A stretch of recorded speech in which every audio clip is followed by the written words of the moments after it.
I love bikes, but they can be a serious pain in the fucking arse. So, first problems with my bike. It's a 14 plate and it shouldn't be having these fucking problems, but it is doing.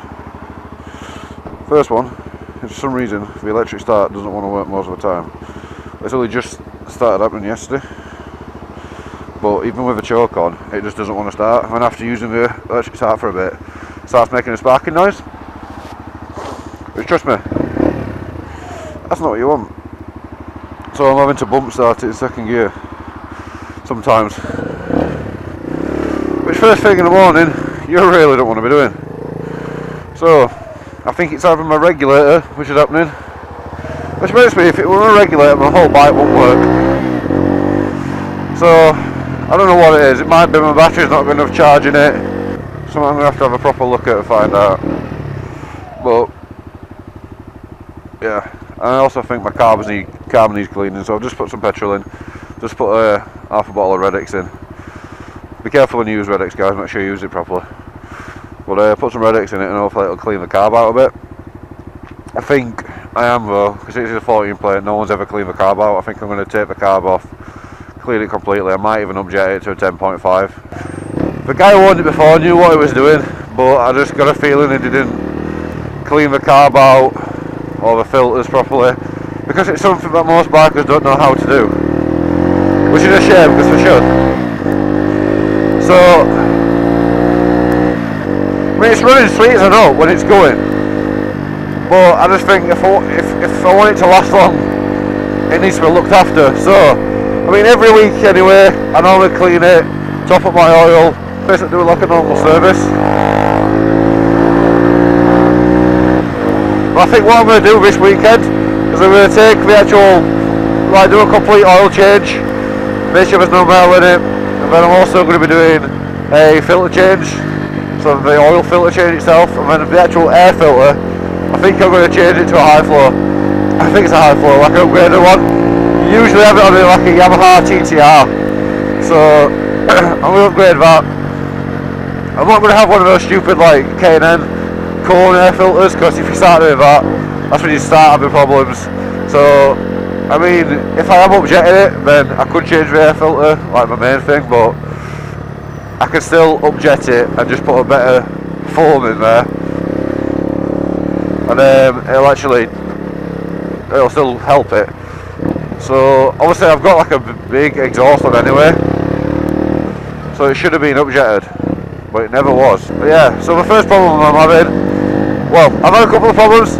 The first problem I actually ever had with this bike, for some reason, Sinnis, everything else on the bike's brilliant, but the chains they use are shocking. Like, proper shocking. I'm going to filter.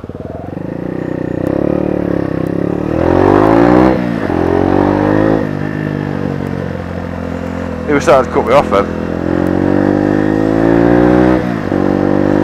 Yeah, the chains they use are shocking, but just rust so bad. So I mean, I've still got a standard chain on. I have ordered a heavy duty DID. With a standard chain, it just rusts so bad.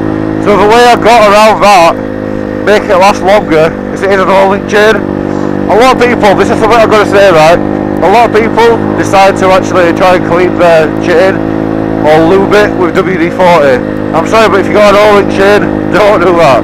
Now, there's going to be a lot of mixed opinions on it, but from experience and from knowledge, if you use a WD-40 on it, WD is a very harsh. What's that? Whoa, what's happening there? WD-40 is a very harsh liquid, basically. So obviously it is, because you obviously use that to get through your nuts and bolts. But if you imagine about your O-link, it's going to wear away your O-links. Your O-links are only like a little bit of rubber. So it's just common sense, if you're using like a really harsh lubricant like that, it's going to wear away the O-links. So I've always said to people, if you're going to chain, if you're going to look after your chain, you're going to give it a service, give it a nice clean and everything, and lube it, don't use WD-40. The best thing I've ever used is 10W40 engine oil. It's 4-stroke oil. And I'll tell you that, if you use that on your engine, if you use that on your chain, you can get rid of the rust on it as well, but it will also lubricate your chain for quite a long time. And then the only other problem is literally just what's happened yesterday, which is it just won't, for some reason the electric start, if it's been stood for a while, the electric start, it makes noises if it's going to go. Even with a choke on, it makes noises, but then after literally a couple of minutes of trying to use it, it just goes bleh. So it's a little, yeah, it's a little bit frustrating, but it's not be all end all because I can just put it into second gear and just bump start it anyway. But it is something that I'm going to have a look at. So yeah, the only problems I've had with the bike so far, it is a brilliant bike, I do love it. I've done a lot more stuff to it since as well, since the last video. I've actually put sport wraps on the back now. I'll try and upload a picture of that if I can now. I've uploaded sport wraps, I've added sport wraps to the back of the front. And I've also, sorry, my nose is itching. I've also changed the rear sprocket to basically it's the same sprocket, but it's a new one, and I've actually changed the colour of it. I just sprayed it blue, and it looks really, really good, especially with the blue sport wraps and the blue rim tape. And then the next thing I've done is the actual rear brake rotor of the disc.